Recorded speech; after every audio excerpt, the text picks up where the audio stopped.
Olá, pessoal, seja muito bem-vindo. Essa é a nossa quinta aula na nossa sequência de aulas de anatomia, sistema respiratório. Como já de costume, tem dúvida, alguma necessidade, você pode lançar aqui nos comentários a sua dúvida, tá?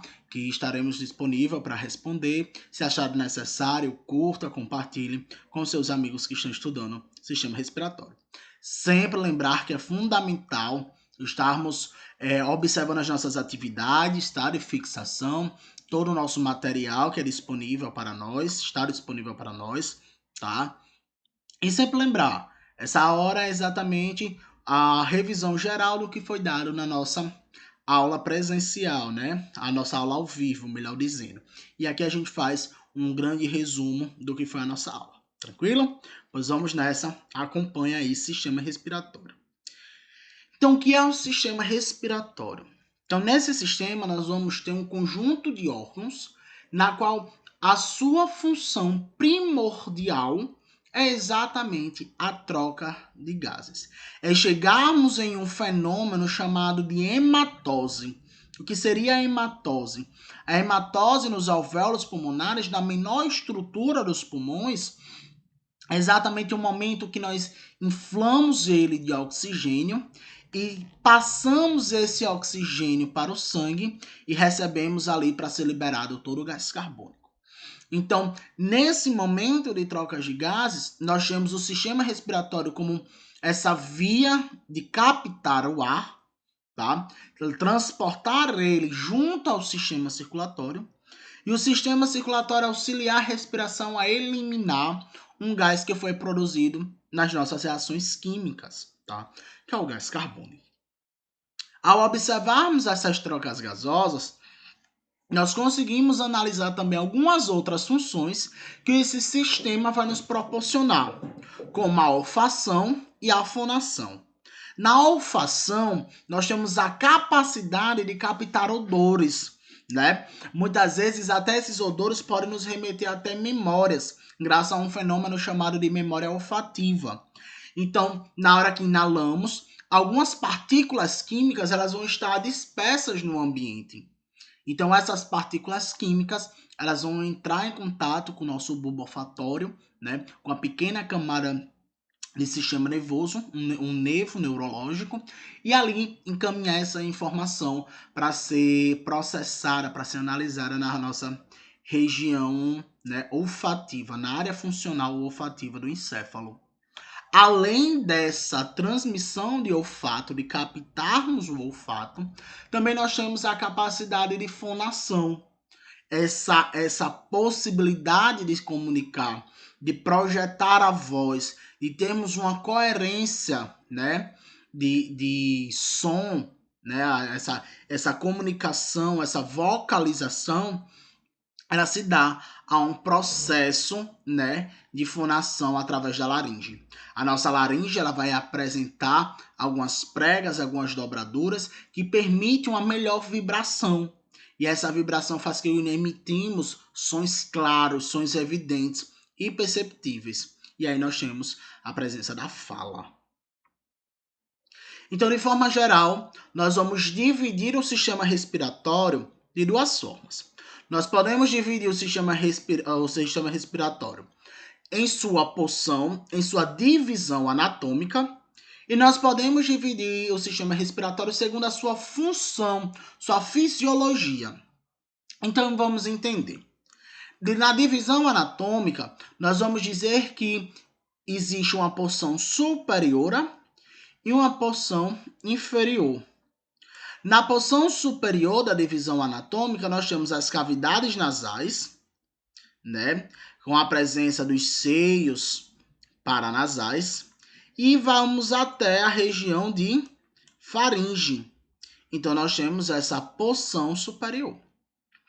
Da laringe até chegarmos na estrutura pulmonar, as estruturas internas do pulmão, nós vamos dizer que isso é uma região, uma porção inferior.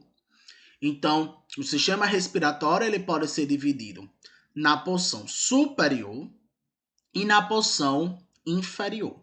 Isso seria uma divisão de caráter anatômico, dividir isso por área. Outra porção a gente pode dividir segundo a sua área funcional, a fisiologia do sistema respiratório. Então, vamos dividir uma porção condutora e uma porção respiratória. Então, o que diz a porção condutora? Órgãos tubulares, cuja função é permitir o transporte de gases, inspirando e expirando para a porção respiratória. Então, da cavidade nasal, nós vamos poder assimilar o ar, nós vamos recepcionar o ar, nós vamos inspirar, tá? Nessa região, e nós vamos expirar, levando isso à porção respiratória, que restringe exclusivamente a região respiratória. Então, apresenta como representante os pulmões. Então, a porção respiratória é exatamente essa porção que começa também na laringe e leva esse oxigênio aos pulmões, onde é exclusivo para vias respiratórias.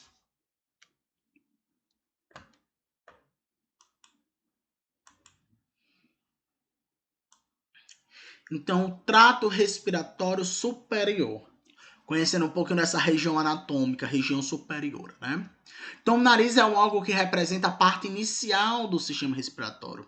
É nele que vai ocorrer a primeira inalação, tá? Na região do nariz está localizado no plano medial da face, tá? Então, essa região é composta por nariz externo, a pirâmide nasal, a cavidade nasal ou fossa nasal e os seios paranasais. Então, nós temos toda uma região, primeira região cartilaginosa, né? Nós vamos ter a cartilagem tanto formando essa pirâmide nasal, tanto a pirâmide como o septo nasal, a região que divide o lado direito e o lado esquerdo, tá? Em seguida, nós vamos para a cavidade fossa nasal, a região mais interna do nariz, e chegarmos nos seios paranasais, né? Esses seios que são bastante conhecidos para quem sofre rinite, sinusite. Então temos aqui, ó. Primeiro, a cavidade nasal, né? Quando nós chegamos na cavidade nasal, aqui nós temos toda a região, né, de cavidade nasal, de abertura óssea. Então, assim que nós assimilamos o ar, nós vamos dar de frente com as conchas nasais, tá? Essas conchas nasais, ela tem uma grande característica, principalmente de assimilar odores, tá? Bem aqui em cima, nós temos o bulbo olfatório, um nervo, né, que vai captar exatamente esses componentes químicos. Então, nós dividimos essas conchas nasais em concha nasal superior, concha nasal medial e concha nasal inferior. Ao observar essa região de conchas nasais, que também faz parte, né, das nossas narinas, nós vamos encontrar aqui também os seios paranasais, os seios frontais, seios os seios maxilares, as células etmoidais. Nós vamos encontrar também aqui, ó, o seio esfenoidal, o frontal e o esfenoidal. Então, o que é que a gente consegue observar? Esses seios, eles vão exatamente apresentar os sinos, uma região, né, de líquido. Então, esse líquido inflamado vai gerar aí a sinusite, né? Quando você é pedido uma radiografia, uma imagem de raio-x da face, é exatamente para ver como tá os seios da face, tá? Então, nós temos esses seios mais externos, como também tem um seio mais interno, como o seio do esfenoide, ok? Então aqui a gente consegue ter um corte coronal, né? E aí a gente consegue observar as conchas nasais, né? A região de conchas nasais. Bem na região medial, septo nasal, né? Aqui, ó, o seio maxilar. São cavidades, né? São regiões de cavidades. Então, essas cavidades, normalmente, elas ficam repletas de líquidos, tá? E bem aqui, ó, nós temos o seio frontal, tá? O seio frontal. O bulbo olfatório é responsável por assimilação do cheiro, né? Sistema nervoso que vai captar, decodificar o cheiro e levar isso lá para a região parietal.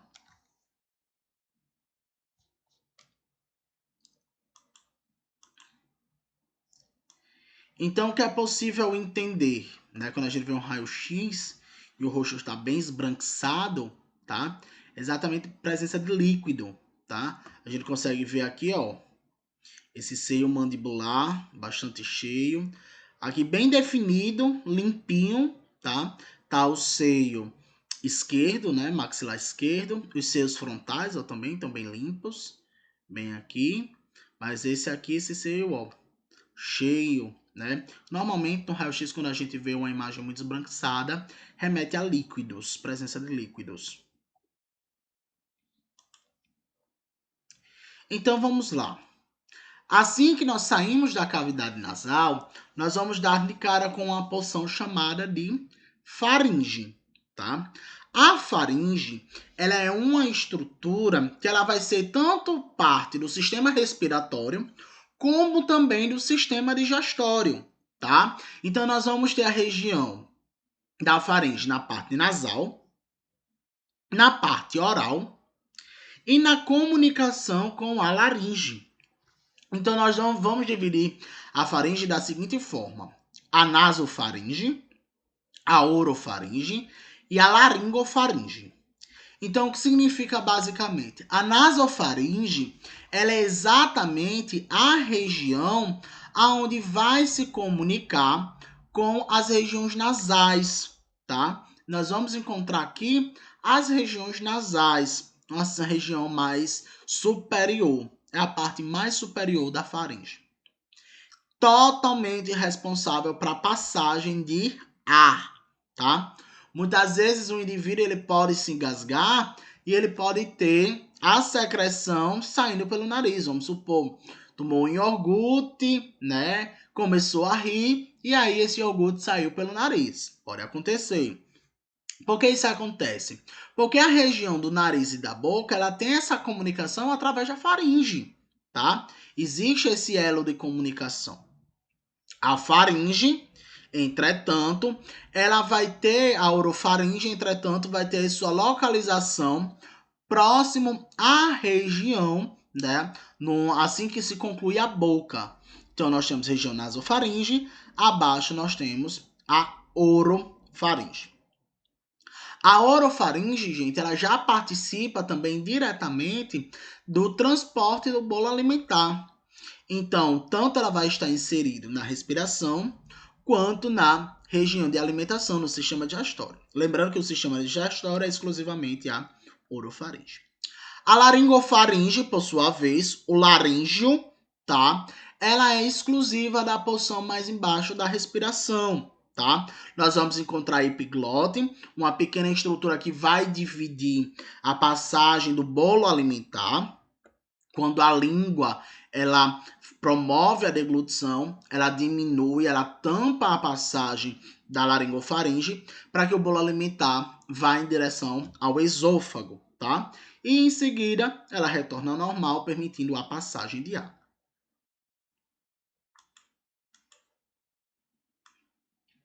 Então, trato respiratório inferior, começando pela laringe. A laringe nós vamos encontrar, né, pregas vocais. Nós vamos encontrar essas pregas que vai permitir toda a estrutura de vocalização, tá? Que é a prega vestibular. Então a gente vai poder produzir essas pregas vocais, podemos movimentar, contrair. A laringe ela vai estar protegida por um conjunto de cartilagem, a cartilagem da tireoide, cricóide, aritenoide, epiglótica, cuneiforme, corniculadas. São cartilagens que vão estar recobrindo, protegendo.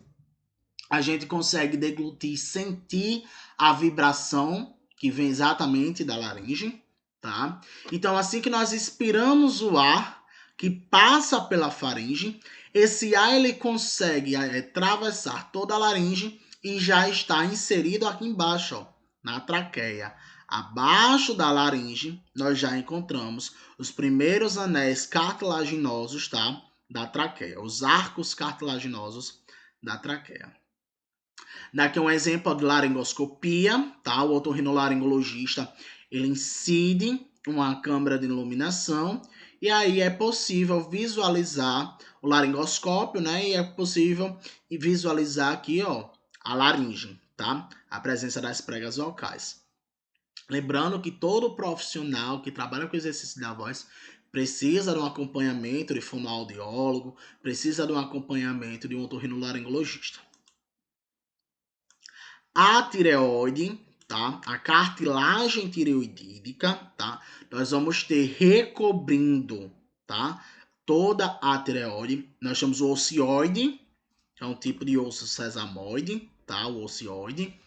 Nós vamos ter presença de ligamentos. E recobrindo a laringe, nós temos a cartilagem da tireoide, tá? Lembrando que existe também uma glândula chamada glândula da tireoide que fica em torno da cartilagem da tireoide. Existe a glândula, existe também a cartilagem.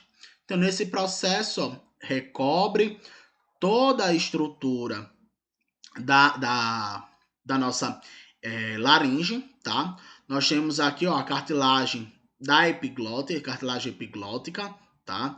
Nós temos aqui a visualização, tá, da epiglote, e é ela que, quando a raiz da língua abaixa, faz com que essa cartilagem feche, tá? Feche todo o tubérculo cuneiforme, feche toda a entrada, toda a região de entrada da laringe, tá? Então ele fecha a entrada da laringe, fazendo com que o alimento ele passe por trás, incida sobre a região do esôfago.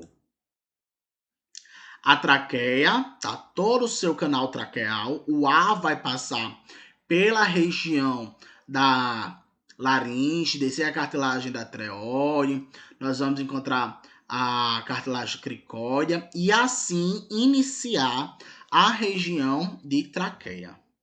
Assim que concluir a traqueia, nós vamos encontrar uma bifurcação chamada de carina. A carina é a bifurcação traqueal. E assim inicia os brônquios principais. Os brônquios principais, eles ainda estão aparentes. Eles estão na região externa do pulmão, região extrapulmonar. A partir dos brônquios intermédios, tá? Brônquios intermédios e brônquio lombar superior, nós vamos já estar numa região intrapulmonar, tanto a intrapulmonar direita como a intrapulmonar esquerda. As intraspulmonares é algo bastante interessante observar que existe o brônquio lombar superior, existe o brônquio lombar médio e o brônquio lombar inferior do lado direito. Quando nós observamos o lado esquerdo, nós vamos ter o brônquio lombar superior e o brônquio lombar inferior. Não existe a presença do brônquio lombar médio. Por quê? Porque nós vamos ver já que o pulmão direito ele vai apresentar 3 lobos: lobo superior, lobo médio e lobo inferior, tá? Mas já na região dos brônquios esquerdos, tá? Nós não vamos ter a região do pulmão lobar médio, e sim só superior e inferior, para poder o coração, que tem sua ápice voltada para o lado esquerdo, poder se adaptar, poder se adequar, poder estar inserido. Então aqui tem um fenômeno respiratório chamado traqueostomia. A traqueostomia é um acesso de respiração pela traqueia. Normalmente eu tenho uma obstrução, eu tenho algum impedimento da ventilação superiora, tá? De um paciente. E aí eu preciso fazer um fenômeno de traqueostomia, abrir um acesso pela traqueia, próximo às regiões de subclávia, e ali fazer uma ventilação. Lembrando que traqueostomia é um processo cirúrgico, tá? Não se deve ser feito de qualquer jeito, nem em qualquer canto e nem de qualquer modo, ok? Então, os brônquios, tá? Nós vamos ter brônquio principal, brônquios lobares e brônquios segmentares. Então, a primeira, segunda e terceira ordem de brônquios. O que é que significa cada um? Os brônquios principais, que são divididos em direito e esquerdo, né? Sendo mais horizontalizados e de maior comprimento, e outros mais verticalizados e calibrosos. Estes apresentam-se de forma em anéis de cartilagem completa, semelhante à traqueia. Ou seja, o brônquio principal é aquele que está vindo em contato com a traqueia. Os brônquios lombares ou lobares e de segunda ordem, eles são ramificações que partiram dos brônquios principais e eles estão se dirigindo para cada lado do pulmão, sendo 2 no pulmão esquerdo e 3 no pulmão direito, como a gente já tinha explicado. Já nos brônquios segmentares ou de terceira ordem, são os brônquios que vão estar mais próximo, tá, dos bronquíolos. Tá? São ramificações dos brônquios lobares e apresentam um total de 10. Deixa eu voltar aqui rapidinho essa imagem só para a gente compreender. Então, nós temos aqui, ó, brônquio principal, tá? Do brônquio principal, nós temos o brônquio lombar, lobar superior, lobar médio e lobar inferior, ok? Em seguida, nós temos os segmentados. Está aqui, ó, B1, B2, B3, B4, B5, B6, B7, B8, B9 e B10, tá? Da mesma forma, eles vão se apresentar do outro lado, ok? Então, nós temos brônquios principais, brônquios lombar e brônquios segmentar. E segmentares de terceira ordem. Característica do pulmão. O pulmão esquerdo, tá? Ele vai ter lobo superior, 4 segmentares e o inferior também com 4 segmentares, tá? E que não está em contato com a árvore brônquica. O pulmão direito, lobo superior, 3 brônquios segmentares, lobo médio, 2 brônquios segmentares, e o lobo inferior, 4 brônquios segmentares, e um brônquio segmentar que está mais para cima não acompanha a árvore brônquica.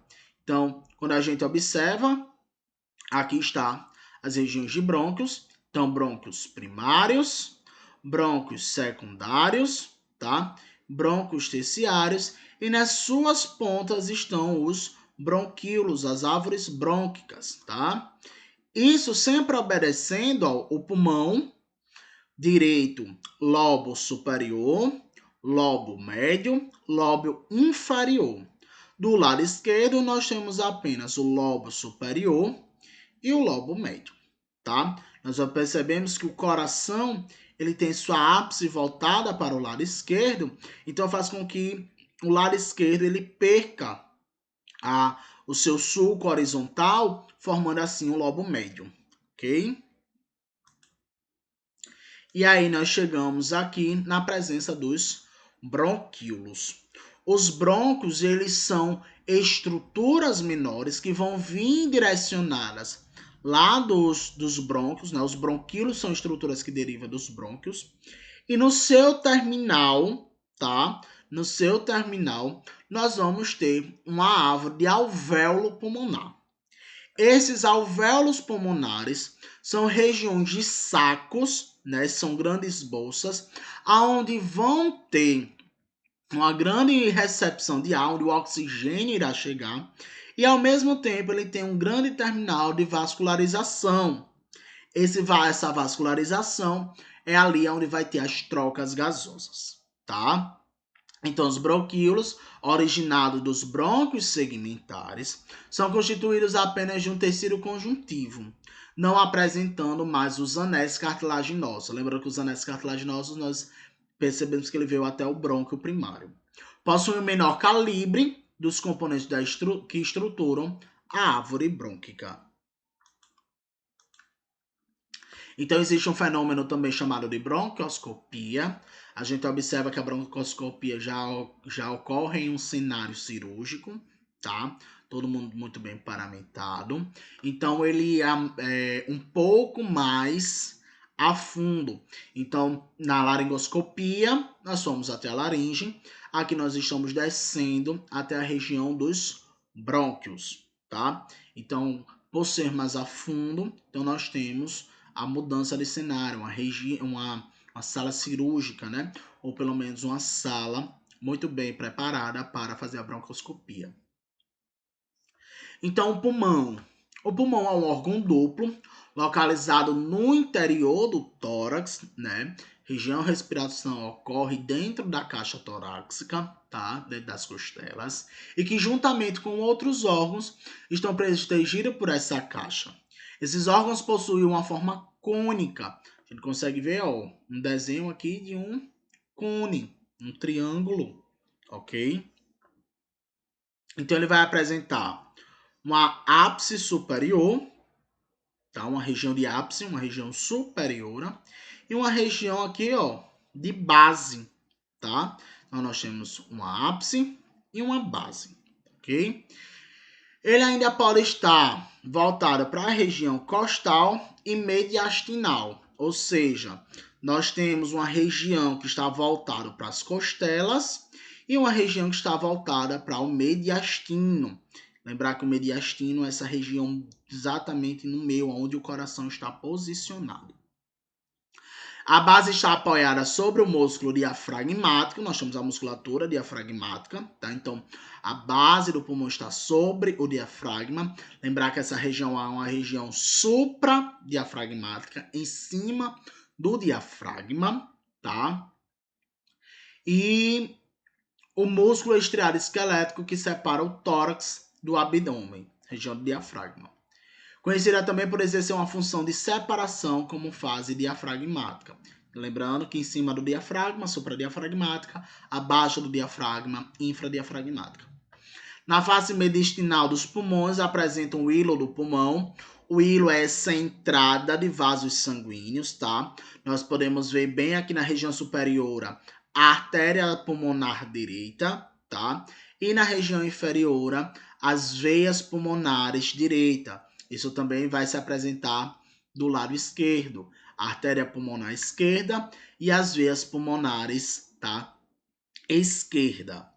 Também nesse hilo vai ter a entrada dos brônquios, tá? Então esse hilo é onde ocorre a entrada dos vasos sanguíneos e também da região brônquica. Então nós temos o hilo do pulmão, a fenda responsável pela entrada e saída dos brônquios, vasos e nervos pulmonares, constituindo assim a raiz pulmonar.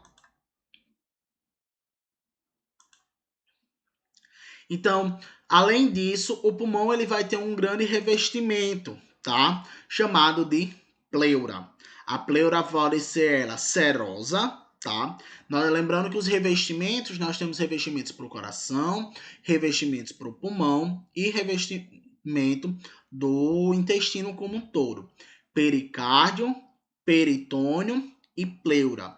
Então, o que reveste o pulmão nós chamamos de uma camada serosa chamada de pleura, tá? Então, a pleura se divide em pleura pulmonar ou visceral, tá? Caracterizada por aderir nos pulmões, e a pleura parietal, que recorre à face costal dos pulmões, tá? Está ligada à caixa torácica. Então, a gente observa aqui, ó, na caixa torácica, toda a pleura parietal, tá? E sobre a região do pulmão, nós encontramos a pleura visceral. Lembrando então que no processo de movimentação respiratória, tá? Primeiro, o diafragma contrai e abaixa, os músculos intercostais contraem-se e projetam as costelas para frente e para trás.